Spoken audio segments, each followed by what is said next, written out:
as we go into motherhood, that we don't have to hear these narratives of say goodbye to this and say goodbye to that. And you can't have a white couch and you can't have this. There are many people who do it, right? Type to go exists, dawn exists, rules exist.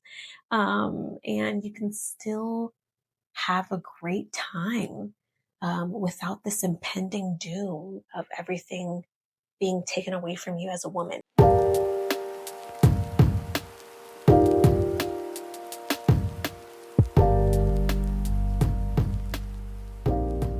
I think such an interesting concept is the fear mongering in motherhood. I am pregnant and I am so excited because it is something that I prayed so dearly for. And I'm so glad and thankful that God blessed my husband and I with this gift. And it is something that we feel excited for and as prepared as you can be for. But that's neither here nor there. I think an interesting conversation is when telling people you're pregnant or when going through the process of revealing that state you're in to certain people, whatever trimester you're in, there are these things that are said, right? Like, just wait until you this, like, you think that's bad, just wait until, sort of this fear mongering type of thing. And the sacrificial mindset of like, well, say goodbye to your body and say goodbye to this and say goodbye to that. And I do think that sacrifice is so evident and important in so many areas of your life. When you do certain things, you're sacrificing certain parts of yourself in every area of your life. Um, and there's something so hyper fixated for moms on this sacrificial motherhood of doom and gloom and losing your pink. And one thing that I really am thankful and I'm blessed that I am in such a great marriage and blessed marriage. And of course, everyone has their difficulties, but I am aware that I have two people. There's me and my husband that are able to do this. So I am definitely speaking from a perspective of a union. And so if it's not applicable, that's totally fine. But some things that I plan on to keep my pink in my motherhood. But first off, to kind of expand the conversation a little bit farther, I think that it is so important to enter certain spaces of your life without erasing yourself. And um, I felt that in marriage. And I didn't feel it like this strong, like I'm definitely not gonna lose my autonomy, this and that and the third in marriage. But I felt it in a sense of, God, you've blessed me with something, and let me not idolize that blessing as something that defines me. God, you define me. My marriage doesn't define me. My child doesn't define me. My status and whatever does not define me, God. I am simply defined by you. Lord, I am a person, I'm a vessel that hopefully can be used by you. And so there's that importance for me in not erasing myself in these spaces and feeling superior or feeling like I have it all or feeling, I do feel like I have a lot. I am blessed and thankful and do feel essentially like I have it all, but not in a way that is self-righteous and that my way is better than anyone else's or that exactly that my way is better than anyone else's. I never want to feed into that idea of like, well, my marriage is superior and my me being in a marriage is superior to singleness and me having children is superior to not. And I never want to fall into that space where these things define me in such a way to where I don't respect other people's choices and opinions and rights in life. There's so much nuance and it's all such a blessing and life is so hard that there's nothing by my own power that I have attained by myself. I'm fully aware that these are gifts given to me by God. And as I love and cherish those gifts, they are not the whole entirety of me, if that makes sense. So I hope that expands the conversation a bit more. And if not, let me get into some ways that I plan on not losing my pink in motherhood. So I think that one important way that I am trying to keep my pink in motherhood is by staying connected with God and staying in my routine.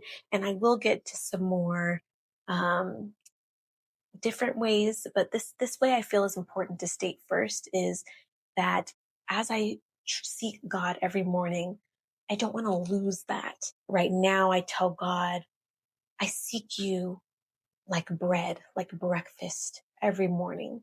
I cannot go on with my day without you. And I want to keep that heavy importance on, Lord, let me come to you first thing in the morning. And although I might have a baby on my breast and on my chest and whatever it may be, you still have to eat. And that's as important. That's how important my Bible is going to be to me, not only in the season that I'm in now, but especially in motherhood, right? Is God, let me seek you like I eat food. I need to eat every day and I need to seek you every day, whatever time that might be. I'm not going to put so much pressure on myself.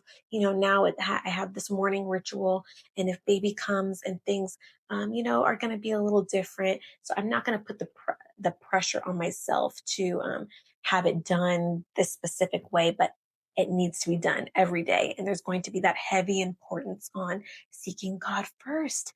Motherhood doesn't have to be this horrid, sacrificial in a bad way thing to where people have to say to us, you're not going to get ready, you're going to be a mess, you're hardly going to leave the house, you're going to lose yourself. I don't want that to be my narrative in motherhood. So another thing that I'm going to do to not lose my pink is to get braids. Like, I love my natural hair, and I love, you know, looking put together. I do my natural, my twist outs, my silk press, my DIY silk press, and things of the sort. But I know that time is going to be different. I want to prepare for that by making it an easier space for myself, by setting the standard low and getting some braids. I was like, I really want to sew in, or I really want to leave my natural hair. But then I said, that's a lot of work. And you can do that, right? Like, you can do that. But I definitely want to always be ready and to feel good about myself in this season. So I'm going to get my hair braided. I'm going to get my nails painted, or paint them myself. I like doing like a clear coat. So as I inch closer to labor, I'm going to paint my nails, get my hair braided, and I already don't own sweats. And again, there's nothing wrong if you do. There's nothing wrong about the way that you want to enter into motherhood or prepare for it. But as my goal is to stay so true to who I am and myself, I do have pajamas, and yeah, I guess I have loungewear like sets and stuff like that. But um, I definitely am going to make it a point to have easy outfits that are comfortable and not making me feel like I could still go outside in them. I could still go out in the world and not look disheveled. So yes, braid my hair, paint my nails as I inch closer, and have comfortable outfits that don't make me feel like I'm not myself. And I think that's important, to feel as close as you can to yourself, whatever standard you kind of have, and understand it's going to be different in the newborn stage, but knowing that you're not too far away from your pink, and that you can inch back into that bright pink shortly after. So those are some things I'm going to do. And another thing is to meal prep, and I love cooking. And I know it's going to be an additional chore as I come into this area where sleep is different. So I'm going to definitely meal prep with my friends and have my community of sisters come over and ask for help. I am not afraid to ask for help. And I think it's important to build a community in which you've poured into and you've taken the time to care about other people. So when it's your time to be cared about, it makes sense and it's healthy and it's reciprocal. And it's just such a beautiful relationship to build a community of women in which I am so blessed and thankful to have. So they can come over and help me meal prep. They can help me get my hair situated, my nails situated, my skin situated, so that I'm just not feeling too far from myself and losing my pink. I think it's very important the way, and those are pretty much it, is hair, nails, skin, my outfits, and my meal prep so that I'm covered, I look good, and I feel good, and I'm spiritually connected. um, so yeah, I know that the gym is going to look a bit different at the time, and I'm really prepared for that. I mean, of course, there's going to be a level of sacrifice that I have never experienced before, but I think it's going to be such a beautiful, beautiful thing. And I pray to God that as we go into motherhood, that we don't have to hear these narratives of say goodbye to this and say goodbye to that. And you can't have a white couch and you can't have this. There are many people who do it, right? Tight to go exists, dawn exists, rules exist. And you can still have a great time without this impending doom of everything being taken away from you as a woman. I think there's such a difference between sacrifice and self erasure, right? Like, we don't have to erase who we are at our core. You know, I love certain things, and it's so hard for me to hear people say, well, say goodbye to this, and you're not going to do that anymore. And it's like, what am I supposed to do? Wait in this impending doom mindset and complain to people about how hard and how difficult and how it's going to be when I asked for this beautiful blessing that a lot of people don't get, right? And God willing, the rest of my pregnancy goes well. Who is to say? But I say all of this to say that I'm not going to live in fear. I'm not going to live in this self erasure mindset. I'm not going to live in this self depravity mindset of erasing myself.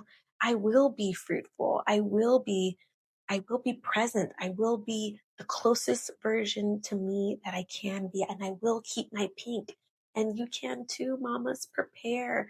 Let's have more of an optimistic mindset. If you had a pessimistic mindset, or if you already had an optimistic mindset, then that is good. And there's also a very realistic mindset to that also, right? Like, we live with ourselves. We think about these things. Just because I speak to somebody in brief conversation about, I'm excited for this, and they're like, well, you don't know about this and that and the third. It's like, well, I live with myself, and my husband and I, we talk and we do our best to communicate and plan and prepare. And not everything is going to be communicated to other people. So they only see so much.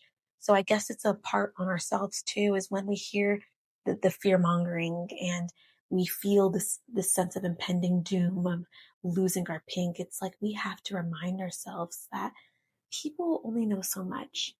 And we live with ourselves. We live with our husbands. We're able to communicate our needs.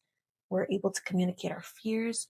We're able to plan and to do things to make ourselves feel good. You know, like, of course, there's that spiritual component, but we're also able to do the nails and do the hair and do the things, hopefully, you know, God willing, you have that access, you know, and even if you don't, you can build a sisterhood where they can braid your hair down and you can get a clear polish from the store, which is what I like to do, and do a little clear coat. You know, you can still remain as close to your pink as you were before motherhood and into motherhood.